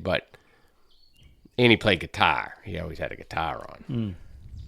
All right, Heaven's on Fire. So this was the video, right? Yeah. The single. This was your classic Kiss. Obviously the lyrics that, all the lyrics on this whole album, obviously didn't age well. I mean, Kiss it's almost like a clown show as far as their lyrics are concerned. Most notably, Jeans. Jeans. Yeah, well, we're going to get into that pretty soon. So I put down, again, good song in the sense that, I mean, it's a classic song, right? They still play this song today. It's got that rock formula right to the T, but I just looked it up. Child's on here, too. Oh, really? Yeah. Okay. Yeah, right. So. Yep. Stanley, Child. Yep. It only has Stanley as the producer, though. No, he's a co-writer. Oh, writing on the songs. Yeah, that's him, and that's the hit. That's what happens. Yep.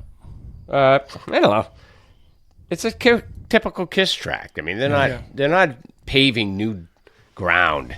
They're just playing what they always played. The problem I don't like the song. The problem myself. I had is if you listen to the song with your eyes closed, it's decent. But then if you watch the video, which I did, you hate the song. Yeah. Well, it's like Billy Idol. Video, like that. They're on stage and Paul Stanley's got those furry boots on, and he's it's over the top. Yeah. Well, it's the same with not Billy, Billy Squire. Dancing around. Oh my God! It affects you listening to the song after you see that. Yeah. It's almost like you can't unsee it. Yeah. It's like driving by an accident. You're like, oh shit! Now I'm gonna freaking remember this. Yep. It's gonna be in a guy's bad eyeballs dream. hanging out. I gotta freaking go to bed and freaking think about that all night. All right, next. All right, Burn, Bitch, Burn. Okay, so Gene Simmons, this is his. He's got to finagle his way into a song on vocals, right? he can't do a album without singing on it. He sings 4 songs on this album. And he's not a good singer. No. No. I think in the early 70s, it worked. Was it Cold Gin or whatever? Was Yeah. that? Yeah. But, yeah. And I put down, my comment was sexual caveman lyrics. What? That's Well, Wait, I took a quote out of it. I took one too. Let's see if we Let's have see the if we same one. But caveman lyrics. Mark, go ahead with the quote. I want to put a log in your fire. That's what I got. In your fireplace. I mean, come on, Gene, huh? I want to put my log in your fireplace. I wrote some pretty shitty lyrics, but never. Nothing that No. pathetic. That's like. Well, Gene lost interest. He was bad before, like as far as lyrics, but to me, this was just kind of like, hey, Gene, you got a moment? Write this song. Do you think he possibly like the furnace went down? I don't know. Maybe he's a chimney sweep. Yeah. Oh, all right. Moving on. Get all you can take. I like the riff. Talking mid-song, then all of a sudden it was funny, but then they slide into the solo, which wasn't. I put solo sucks actually. So I got decent riff. yeah. At this point, Stanley's vocals are wearing on me. At this point, Yeah. It's That register is annoying. yeah. And don't get me wrong, Simmons is no better. Right. Right. But you don't get a whole album of it.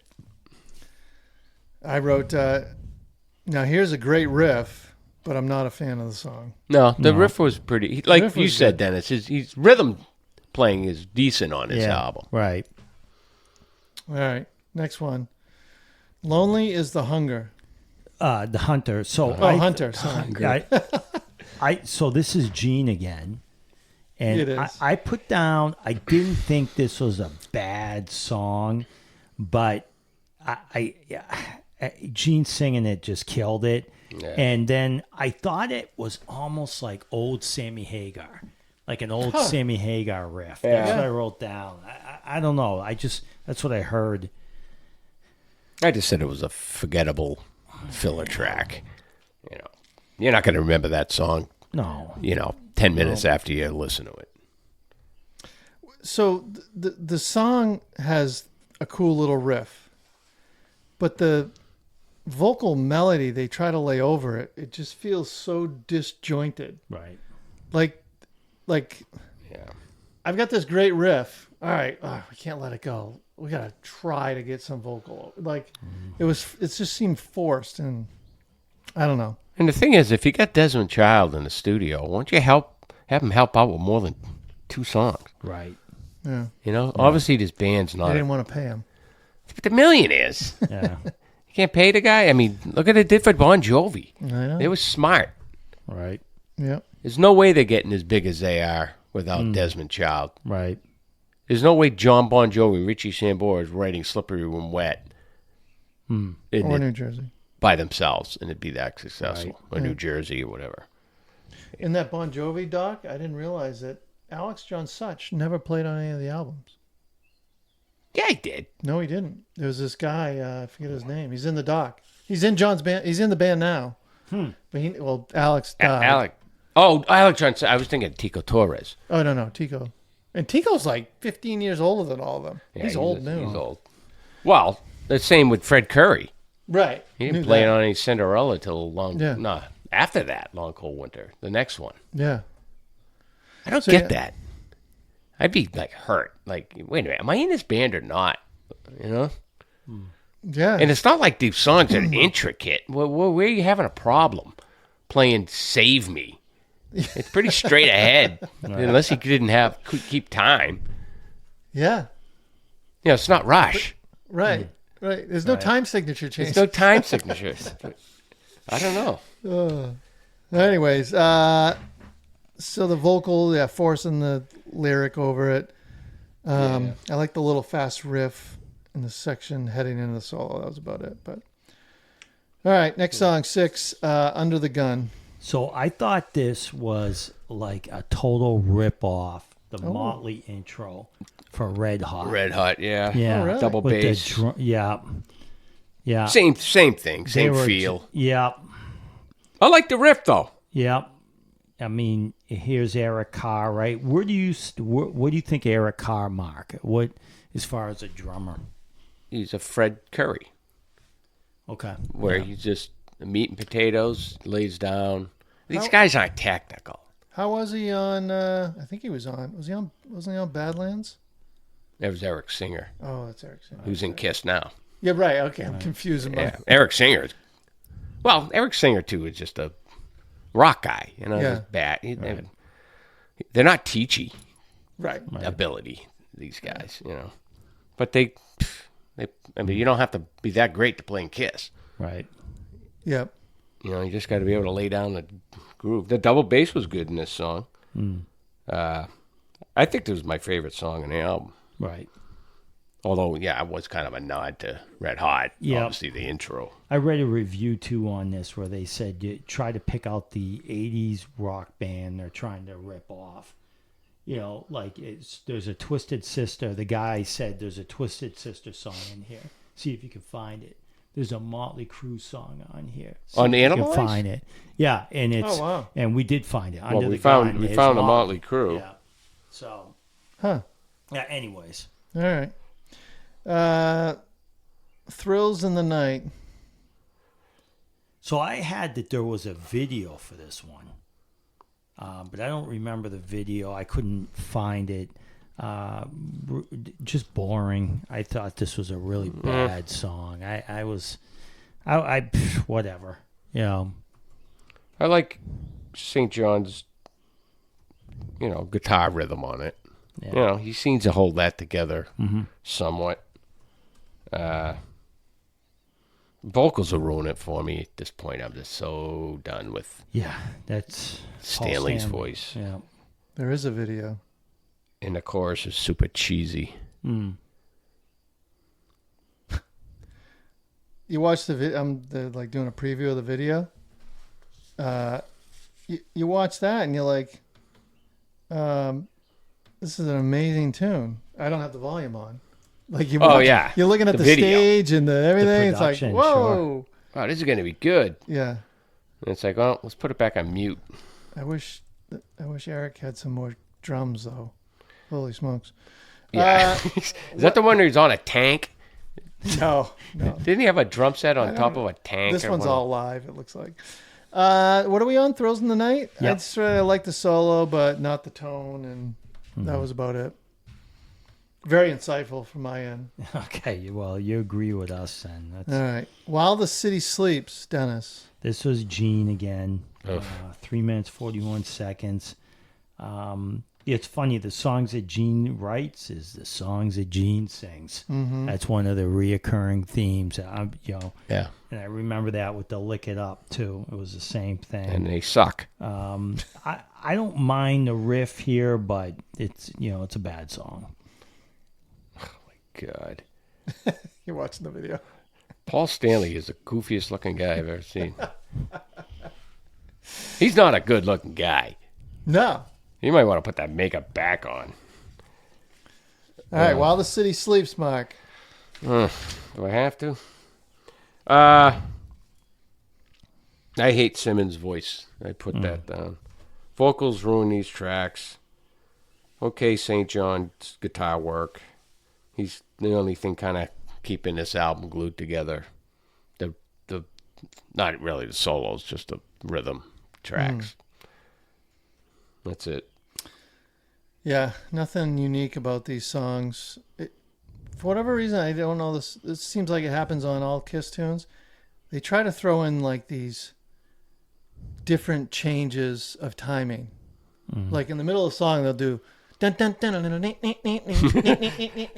dun, something weird, and then they go into another part. It's always like, what are you doing? Right. Like they're trying to be old English metal stuff. I don't know. Yeah, but they don't have the talent. Right. So it sounds like. Is that what I sounded like? I think Gene's wearing a wig in this. That ain't his hair. Mark's hooked on the video. So they toured with Queensryche and Queensryche? Reich and Wasp. Jeez. So at the time, Queensryche was, I mean, they were pretty much on the top of their game. Yeah, St. John's isn't even in the video. It's Kulik. Yeah. Yeah, see, I think Hewlett came in Yeah, you're right. at the end and finished it up. And yeah. All right, last song, Murder in High Heels. So I like this. It kind of had a funky guitar groove in the beginning. Oh, dude, a little different. I put an Aerosmith. Yeah, it had something going on I thought that there. would have had that, like a little Aerosmith shuffle. Yeah, I like that. Is that Gene again on this? Yep. He blows. It's St. John, I think, is the only saving grace on this album. As much as Yep. he's on it, I guess. For me, I didn't write anything else that's. I don't understand how I can't get into them, and I can. I try. What? I can understand. Well, you want to like want them. Yeah, but I mean, in the tour, I'm sure was amazing because it's a production. I mean, Right. It still is today. And this album, like you said, was platinum. But it was just, uninspired songwriting. I mean, they and I made a comment here that the 80s formula for Kiss was one good song, one decent song, and then the rest are just terrible. Every album in the 80s was more or less like this. You could make an argument that Lick It Up was the same way. A decent song, a good song, a decent song, and the rest suck. Yeah. Yeah. Like the sold out arenas, though. Yeah. Yeah, because they know they got a diehard Yeah, core sold fan out base. arenas singing Beth, Cold Gin, Parasite. I like that stuff. Rock and Detroit roll. Rock City. Yeah, exactly. Hotter than hell. Right. That's what they're selling. Yeah, and people are hoping to hear that shit, Right. and they don't play half of it when you go see them with the makeup off. Right. Just goes to show too, like when you think of, I hate to go back, but Van Halen, like every album there was a new element where they pushed the envelope. They turn it. You can look at every album and there's something new on it. Generally from Eddie, but there's something completely new. Yeah. From Van Halen 1 with Eruption, Van Halen 2, like Spanish Fly. Like who's doing that? And then Women, he brings in the synths through the Marshall for a cradle. Yeah, and you're who's like, thinking of putting a what? People are synthesizer like, to a what Marshall? is that? And then he's got like Take Your Whiskey Home, and then you go to even Diver Down had it. Like they always pushed the envelope. Oh, fair warning. I Well, forgot he kept reinventing himself. But he was an artist. They were artists. I mean, when I listen to, when you think about it, Diver Down, Women and Children First, none of those songs, you didn't listen to them and go, oh, well, that sounds like Led Zeppelin. Or that sounds like The Who. So to your point, it was always create, and even the great bands do that. They create something. Like even Led Zeppelin, you don't listen to Led Zeppelin and go, oh, they sound like the Beatles, because or they whatever. almost are their own genre. Right. But they're artists. They're creating it. They're They're creating stuff. creating- And I think these guys are just, unfortunately, they may have started to create something in the 70s, but then they lost their fastball. Yeah. Or they lost their. Yeah. They just weren't that good. I think they were just They a band that was lost in a changing world, music landscape, and they're like, where do we fit in, and what do we got to do to fit in? And And the only thing they had left was like the production value, the live the live big show, It and does like make you Dennis said, wonder- the old songs. the old songs. But Yeah. when you think about, like even bands like Sabbath, whether you like them or not, Tony Iommi, he was creating He's an innovator. sound and riffs and stuff that didn't exist. Yeah. So Right. and I know you don't like them or whatever. I respect Pink Floyd, even some of the early Pink but Floyd they're stuff. they're The Wall and geniuses. Stuff. You don't right exactly. Yeah. And these guys want to be called artists, right? I think you hear that a lot, like not just like I think didn't Eddie say stuff like I'm not a rock star, I'm a guitar player or something like Yeah. that. Yeah. He was right, you know. Well, he got right. in it for that, to be creative and be a musician. Gene Simmons gets in it because he wants to backstage parties and the chicks and the wrong reasons to become a musician. Right. But but it's like that was the problem with the I got to 80s. throw some product out there though, so we can get out on the tour and bang some chicks. But see, that was the problem with the 80s with bands like Autograph and stuff. It was like, okay, we start with being a rock star.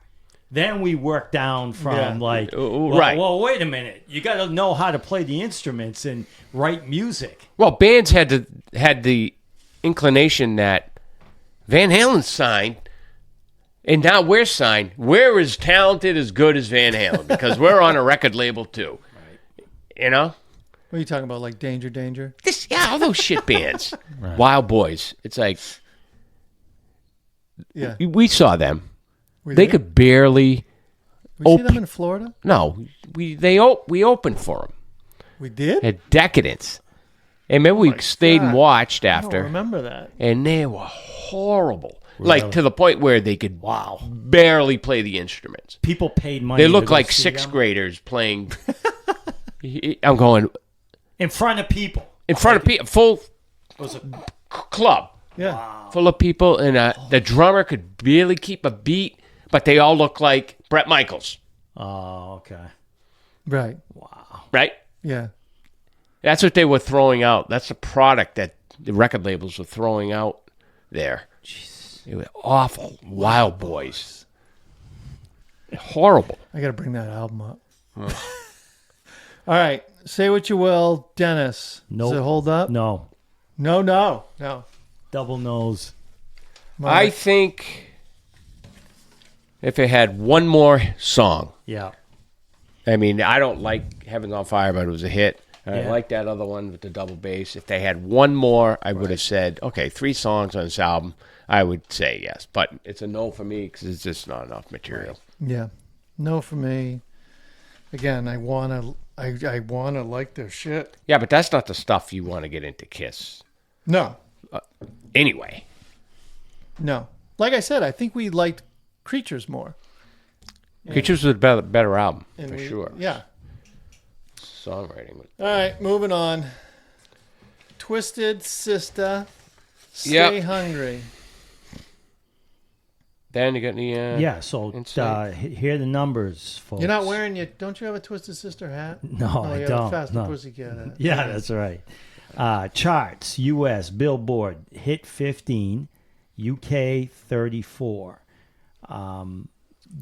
Sales, now currently three times Platinum. platinum. Yep. Jesus. It's their number 3 one. times? Yeah. It was 3X. I don't know when it was last. I forget what they call it. Last certified or last. Does it say here? But you're right, Dennis. Keep going. Sorry. So, yep. This is this was trying to see what release this was. This Mark, do you know that What do you third mean? one? That like this third release. Third this was release, the third yeah. album. Yeah. Yep. D. Snyder, 80 Fingers Ojeda, J.J. French guitar, Mark Perro. Mendoza's the bass, and Perro's Different on Mark drums. Mendoza. Mark the yeah. Animal There's Mendoza. another bass player, Mendoza, Marco Mendoza. Marco, Yeah. yeah. Mark Mendoza, yep.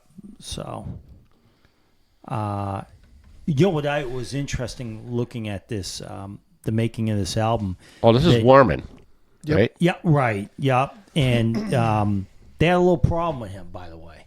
Tom Werman. D did. D had a little issue with him. There was a little bit of, they're all friends now, but apparently the band was having issues with each other. They were fighting. D's a strong personality. No, Right. it's not. No. So, like J.J. French was like, what Snyder wanted was an Yngwie Malmsteen. And, we didn't want to change our lineup. Yeah. Well, you think Werman could probably handle any shenanigans going on, considering he with Motley Crue for 2 albums prior, and that must have been a complete nightmare trying to get those guys. Well, he wanted to change the aligned. songs, and Snyder had an issue with that because he wrote all the music. So Dee Snyder didn't want to sound like Motley Crue, and he wanted to do his own thing.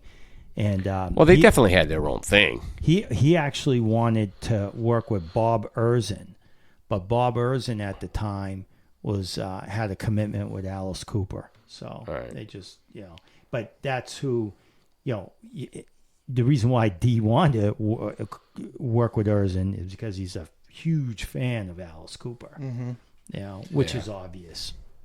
And this is, I'm trying to think of the other 2 albums, but this is really starting to be Dee's band, even though it really is. Well, that starts In trouble too. Yeah, he's on the cover, right? Solo, just him. Mark Weissman took the picture, photographed Aerosmith, Ozzy, Motley, Poison. What's interesting is the connection of Sebastian Bach to The classical Twisted pianist? Sister. Bach sang at Weissman's wedding Yeah, I think we talked about that, didn't we? with, I think Zach Wilde was... They weren't even signed, those guys yet. No, they just got up and were playing at the wedding. Yeah. Like, hey, I can do rock and roll. Yeah, let's go up and sing it. Yeah. Weird connection there. He Dee Snyder is just he's similar to Ted Nugent as far as his attitude. He's outspoken. And Persona. but he has got to be one of the funniest Oh, yeah. frontmen, rock front. I mean, you gotta anybody Google an interview with Dee Snyder, and it's hilarious. I mean, he's got the the New York accent. Yeah. I think he's from Jersey, actually. Yeah, he's got that whole and thing. and going. he's just funny. Yeah. And very opinionated. Didn't drink or do drugs. No. Great shape still. Yep. But it's just the way he sings. He's just pissed off. Yeah. It's just Oh, he's funny. rebellious. Yeah. It The toned and all songs. of this stuff. And he had me thrown out of the club when I was watching him. Why? I told this story before, down at the rock pile. Film Well, it. you gotta say it again. I was recording with a little, cassette tape recorder, and I was like saw the light. second row, and he saw me holding it, the light. Had one of the guards come grab me and throw me out, and That wasn't cool. that was like third song in, and I got thrown out of Widowmaker, first album. Good album. God, I would have loved to seen that whole thing. And I'm sitting on the front stoop, and 5-10 minutes later, out comes being thrown out, kicking and Head screaming. first. His brother Steve. Oh Jesus! He got thrown out. He tried to jump on a stage and give D a beer. I go, he doesn't drink. So he tried to make, he planned it for like 3 songs. He goes, I'm going. He got fucking 1 foot on the stage. A guy come out of nowhere. Oh, yeah. Fucking, And he's on skinny, small guys. no. Next thing you know, they opened the doors with his head. Yeah, and you gotta remember, people, back in the 80s, there wasn't this like, well, I'm gonna sue you. Well, no, No, this like was that. 90. It was like 92. Three. Oh, yeah, Or- but still Still, there wasn't the early. No. protections they have No. now. No. No, they can't Now even lay you a hand can't, on you now. Brutality or whatever. And now you record it with your phone. Yeah, and that's okay. No right. one has a problem with it. Yeah, so Steve And video. Steve and I sat on the front stoop while the show was going on. I stayed and watched the whole thing. That was a good band. That was an awesome album. The next one wasn't great. No. But that first, That first album, album. you must have. Yeah. That's another one you can't find on CD. Spotify. No, Fucking great. I still Talk get- about pissed off on an album. Yeah, What's he so angry at? no. Life, Mark. Well, he wrote something about that, though. He goes, the next album, what was the one after Stay Hungry? got a little more poppy. Yeah. And he I goes, got it right here. people ask me why, what happened to the rebellious? He Come goes, out it's and hard to play. be rebellious when you're sitting around your pool in your mansion sipping fucking, champagne and eating freaking caviar. Yeah. I mean, he did a lot for the industry, too, with the Congress and Well, he dealing tore him with apart. Yeah, dealing with that whole, was it Tipper? Wasn't he in there with Alice Cooper? The sticker. Was Alice Cooper in Parental that? guidance. Parental guidance and stuff. So he did a Tipper lot Gore. there. Right? He's Come Out just and a Play was funny- that album. Huh? Come Out and Play was that next album. Right. Yeah, that was Little- so good. I mean, he's just a funny guy. I mean, Oh, honestly, hilarious. I'd rather listen to an interview. I'm not like a big fan of a lot of the music, but I think he's hilarious. Yeah. I mean, he was on Howard Stern Yeah. a few times. Freaking funny. I was going to say, look him Yeah. up on Stern. He's Yeah. hysterical. Yeah. All right, want to jump into it here? Sure. All right, number 1, Stay Hungry. I put not a bad lead-off track, fast pace. Yeah, good opener. I mean, the thing is, the solo, J.J. French will never be known as a shredder or a guy that was it French or Ojeda? How do you know?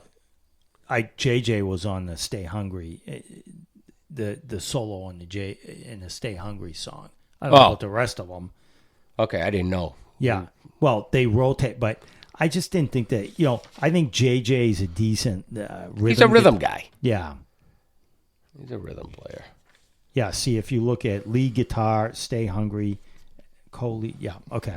So Dee Snider wrote all these songs. Just him. Yeah. Why doesn't he write with Ojeda? Why not collaborate with the guitar player? I don't know. Is he writing all the guitar? He plays guitar, obviously, right? Yeah. Yeah. I've never seen him with a guitar. There's another one, like Coverdale writes these songs. I've never seen him. Does he write them on piano? No. I've never seen him at the piano. Oh, yeah. Maybe kazoo? He writes them on the kazoo? Yeah. I don't know. So I wrote, what I like about this song is it just comes right out of the gate with D saying, F you. Yeah. Oh, yeah. That's what I got here. Typical Yeah. rebellious sister track. Yeah. Don't take shit from anybody, right? So these songs are also written during most of them. You Can't Stop Rock and Roll sessions. A lot of these songs were. Oh, yeah. Were Leftover? Yep. Huh. Anyway, sorry. Great tight ending, too. Yeah. Just a punch in the face. Yeah, it's a good opening. 3 minutes, 3 seconds. All right, song number 2. We're Not Gonna Take It. Hit single, right? Yep. I think the biggest song they ever had, right? Right. Legendary. Kind of made them a household name. I Yeah. think everybody knew Twisted Sister after this song. I mean, And I don't know if they ever achieved that level again. no. I think that was the pinnacle of their career right there. Well, I mean, it defined the band. It was their mission statement. It was their mission statement. Yeah. This is who we are. And I don't really love the song. No, I don't. It's almost either. corny. Yeah, You know? right. It's an anthem. It's an anthem, Total anthem. rebellious anthem, Yeah. which pretty much signifies what that band represented back then. But back in the '84, this was like huge. it was huge. Like the song probably didn't age that well, but obviously Now it's everywhere. Now it's everywhere. Right, you're hearing it in stadiums, football stadiums. It's like Jump. halftime. Yeah. So I think he sold the publishing to these, too. Oh, really? Yeah. I'm trying to see what it was, but I heard an interview with him, and he was talking that there was a time in the 90s where he was like broke, had nothing, and he was approached to sell these songs. I can't find anything real quick on Someone else just sold their catalog recently. Rock. Yeah. I don't know. Who was it? I think Motley sold it twice. Who? Motley, I think, has. I know sold it Motley twice. did. There was another band that just sold it all. So, yeah, We're Not Going to Take It. Most iconic grooves in rock, probably. Yeah. Yeah. Yeah. Everybody Right. knows it. I mean, Yeah. everyone knows it. Simple solo, simple riff, but well-constructed anthem. And a video, too. Oh, yeah. It's just like you just can't take I mean, it. MTV really kind of helped this band, too. Yeah. Perfect timing. Like we've talked about that before. The timing of MTV. It's just funny, well, they sing about all this rebellion, and then you look at him, he looks like a clown. It's like almost like the image doesn't fit the attitude. Singing about being a rebellion and, not taking shit from anyone, then throwing me out of a club for trying to tape a fucking song. I'm trying to be rebellious. That's a good point. That's right. I'm going to reach out to him. It was stated D hated the record company at the time because they didn't like the songs. They wanted him to rewrite the songs, and he refused to. Doesn't sound like him. They didn't think he must have been. And then and by the way, Werman was part of the record label and agreed with the record label. Didn't think the songs were strong enough, and then D got into a fight with the record label. He got why pull a producer in if you're not going to listen to him? That's why he's there to produce good product. Yeah, and he had a contract, so they it wasn't a pleasant experience recording this album. No, Werman took a bunch of heroin addicts for the most point and made great albums. Right. Although I didn't think Theater Pain was good, that great. It was okay, but I mean, Shout at the Devil. Mixed guitar tone on Theater was incredible. Yeah. Dee Snider said that these songs were so good that he didn't care who the producer was. They were going to be successful. That was his attitude. Yeah, well, after the fact. Yeah. All right, next song, Burn in Hell. So I thought this was his nod to Alice Cooper. I think the song picks up, and then it gets going and it doesn't sound that bad. 4 minutes, 43 seconds. So heavy track. Yeah. But, rock opera. D has just got a rock opera writing style and voice. It's just, you could picture some kind of, rock opera, basically soundtrack to it. Yeah, well, he's not doing Led Zeppelin. He's doing Alice Cooper. He did Led Zeppelin with Widowmaker.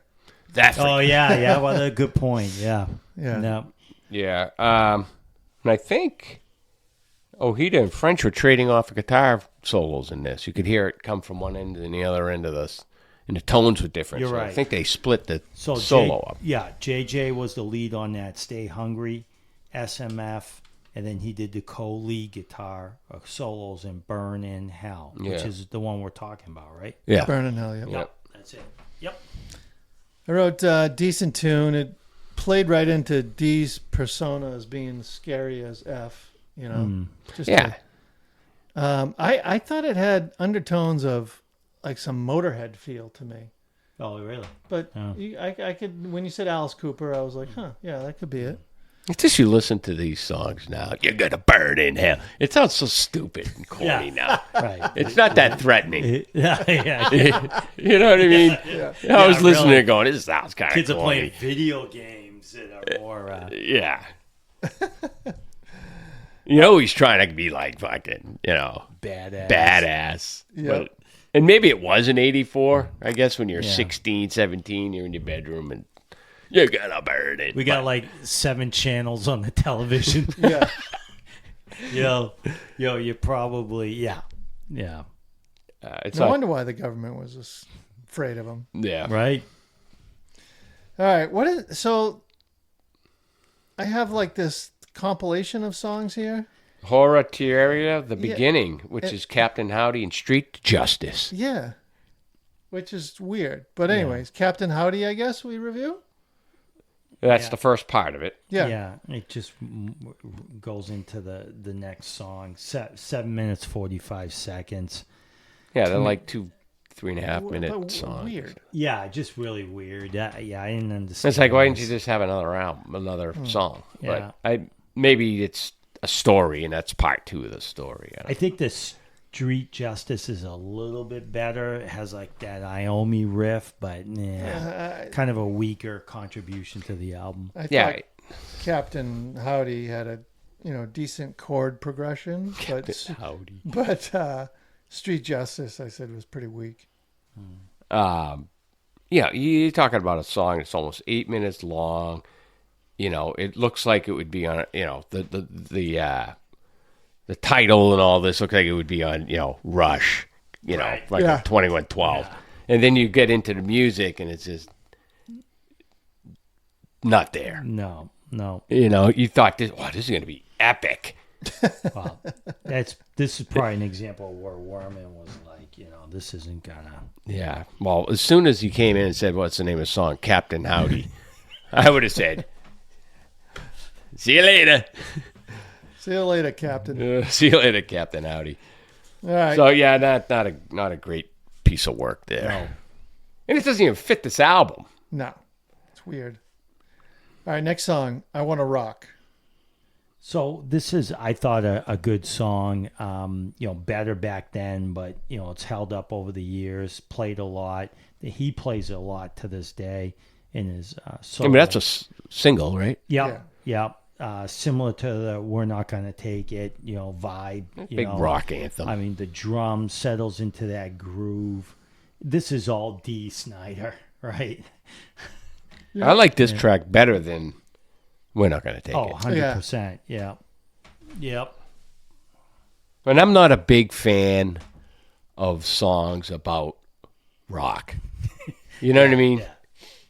Like rock and roll. When you sing about rock and roll. Yeah, Joan Well, Jett. Yeah, I hate that. I hate those bands that do that. But the term rock, Still rocking America. I fucking hate that stuff. You know? say it again, Mark. Nah, I'm done. But the term rock in rock and roll is it a euphemism of effing? Generally. Like, Oh, I didn't know that. yeah. Generally you think of the songs. Next time you hear, I don't know if this one, I'd have to listen to the lyrics. I wasn't. So he wants to fuck. Maybe. Oh, okay. But I if you- wanna fuck. He's better off saying that. Probably should have said that. Yeah. But yeah, you hear songs with something with rock and roll. What's the Great White tune? Rock Me. Like, it's not. Well, yeah. I mean, Yeah, but I like that. That's Yeah. obviously done. But it's just the anthem ones about rock. rock. I just You Not can a still fan. rock in America. It's like trying Yeah. to get everybody in a Yeah. crowd to like put their hands in the air. and whoever said there was guys want to rock? Well, that's Kiss too, right? Kiss gets so what's that? Europe and rock now, rock the night. Oh, that's awesome. Too late in the early morning light. Let's put together a list of horrible songs with the word rock in the Sure. title. Actually, you guys listening, submit your top 5 worst rock songs with rock in the title. Ugh. We'll see if we can push that out. Or just rocking the lyrics. Maybe the song title doesn't. Yeah, like in the chorus. Yeah. you know. And top the worst ones, not the best ones. All right, next song. Or do you have more? The about Price. The This Price. is my favorite track on the album. I love this song. I like Ojeda on this track. Like, video's great. They just come out like on a sound check with just jeans and t-shirts on, Huh. which I think they should have done their whole career, stayed like that. I love it. I'm gonna have to look this up. This video. Well, it's awesome. You're talking about The Price. Really? That's a great tune. Huh. I don't know. I love it. Were you listening to another song? No, The Price. Oh, okay. Pull it up. this is the ballad. Yeah. Well, it's kind of a ballad, Yeah. but I wrote you. it's not too ballad, I guess, for them. Mm-hmm. But I always liked it. The videos I liked. Oh yeah.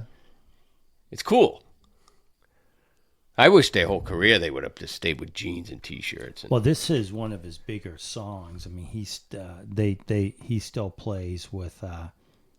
I think the end of the video they shows them like live with the makeup and everything, but Yeah. they look better without it. Yeah.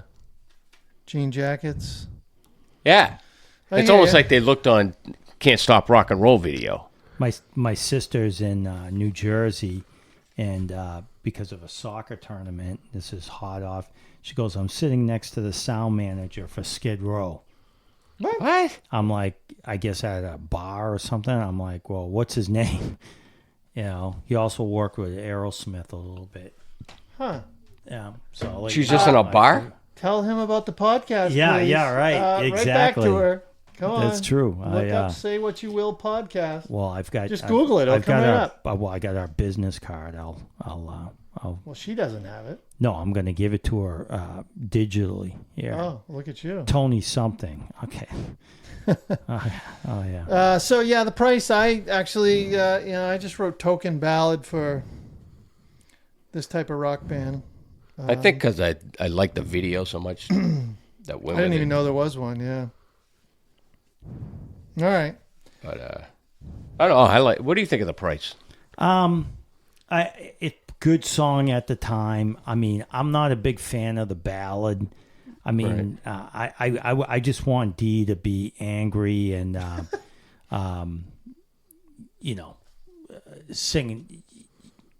But I respect the song. I mean, I don't know. I think so. It was well very written. successful. You know. Yeah. I don't remember the video though. I didn't either. The video is great. Watching it.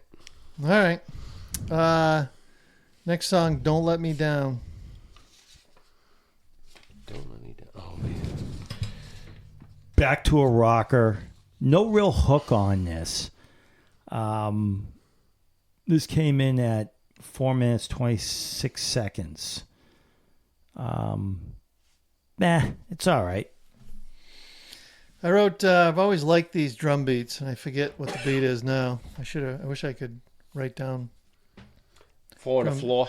4 on the floor. 4 on the floor. But not a fan of the songs that hold chords and then they sing over. That's it. Quality song though, ripping solo. Yeah. I actually like this tune a little bit more than the others. Some of the others. Yeah, I thought it was a decent track. I like that groove you're talking about. It wasn't a great song, but it was decent. Right. All right. The Beast. I thought this was pretty heavy. This was a kind of a nod to the new wave of British heavy metal, I thought. Sabbath, that Dio. Just kind of stupid lyrics when you listen to what he's singing about and stuff. Well, this goes back to the other one, Burn in Hell. It's just, he's trying to be like in your face and scary. Yeah. It just doesn't. Right. But like I said, that's what I got. The lyrics are kind of corny now. Probably a bit more impacting back in the day. Right. We're talking 40 years later. So, and I like the Heater had a pretty good solo in that. Yep. Yeah, he is. That's his. Yeah. All right. I just wrote meh. Okay, song. SMF, last song. Anybody want to take a guess what that stands for? Isn't St. it- Mary's Financial Services? I like the song. This is a popular song for them. Yeah. It's heavy. They still or Dee plays it today. It's in It's his like his set list. moniker, too, right? Yeah, exactly. Yeah. It's a nod to the fans. He wrote this for the fans. This was, I thought, one that would have really fit with that last album. You Can't Stop Rock and Roll. That whole vibe and stuff. So, Well, you can look at the end of the video. Ojeda puts his guitar up and it says SMF on it. Oh, really? Yeah. So my sister told the sound engineer for Skid Row, passed along our business card. Said, you got to check this out. It's really interesting. So There you go. all right. Anyway, sorry. It was like a little commercial there. Interruption. And what is she, in a bar? Or what is She was at a hotel bar because Yeah. the kid has a soccer tournament in New Jersey. So he was down there too. So they were just chatting it up. Isn't Skid Row out with what's They her got a name? new singer, Lizzie Hale. Yeah. Yeah, I think they She's just wrapped. filling in. Oh, I they think did. they just wrapped it up, yeah. Well, the other guy was sick. So they're probably home. Yep. They're all Jersey Well, they were just boys. interviewing Sabo about Bach coming back, and he's like, no freaking way. It's so funny. He can't fucking. I can't understand at this time in their career, at this age, that he could still be that much of a pain in the ass at like 57 years old. Or that he can't, that Snake can't let it go and just make it work. They can't possibly be fighting about the same stuff they fought about in the 80s. No. And by the way, have you heard Bach's new album? I heard that one track. Who was on it? Fuso's on it. But he's in the other video too. Decent song. Great album. Is it? Yeah, it's good. Well, he's another guy that just sticks to his He hasn't had one formula. like this, though. formula, you know. But he's the real deal, Yeah. you know. This is a good album. It would have been like the album after Slave if Skid Row wrote it. Yeah. Very Skid Row-ish. I mean, Wow. it's a good album. Yeah. Check it out. All right, so that was it. Say what you will. Does this album hold up? Mark? This one is tough. I'm going to say yes. I'm saying yes to this album. It's got 2 hits on it. 3 hits, really. The Price was a single. It's got 3 singles. Plus, it's got a couple others I like, so yes. So yes for me. I wrote. I said it holds up. It's obviously their best album, and it has a attitude about the whole album. Like it's a package. All right. It's not just like these straight songs. I don't know. It has a feel. So I said yes, holds up.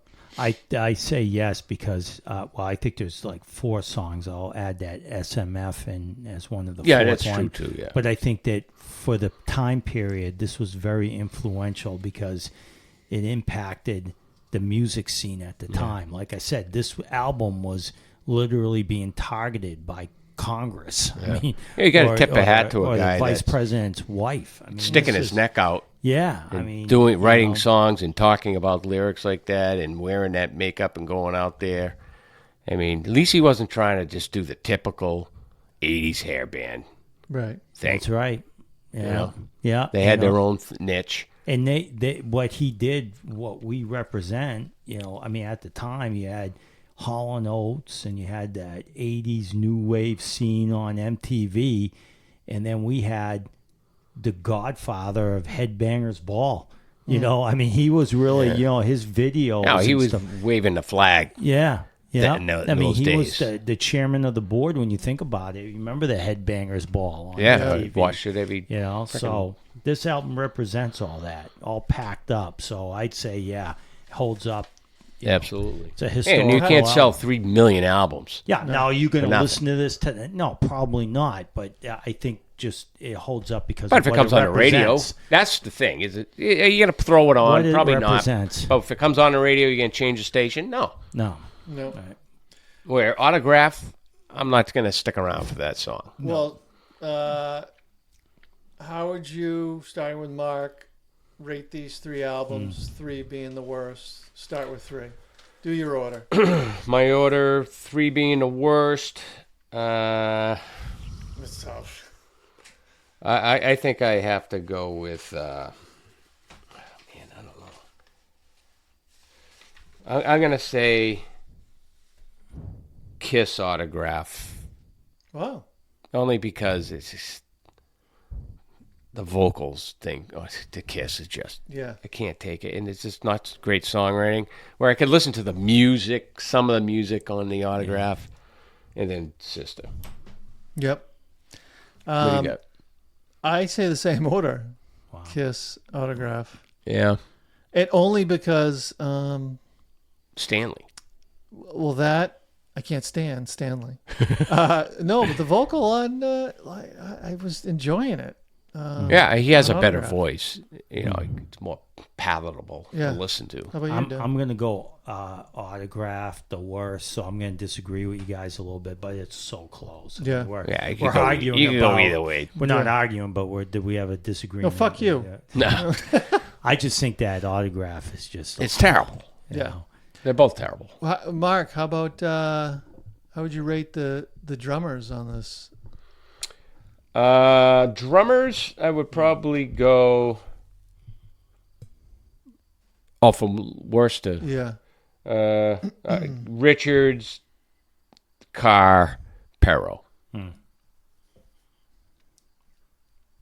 That was my. So you. But I don't know enough about Richards. He wasn't really all around. Right. But Yeah. I like AJ Perro. Yeah. Yep. Solid. What's odd is I like the vocal on Autograph the best. Well, Well, he had his voice. him and D. Yeah. Yeah. His voice, he's got that bluesy tone. Love it. All right. Well, another one in the books. So far, I think.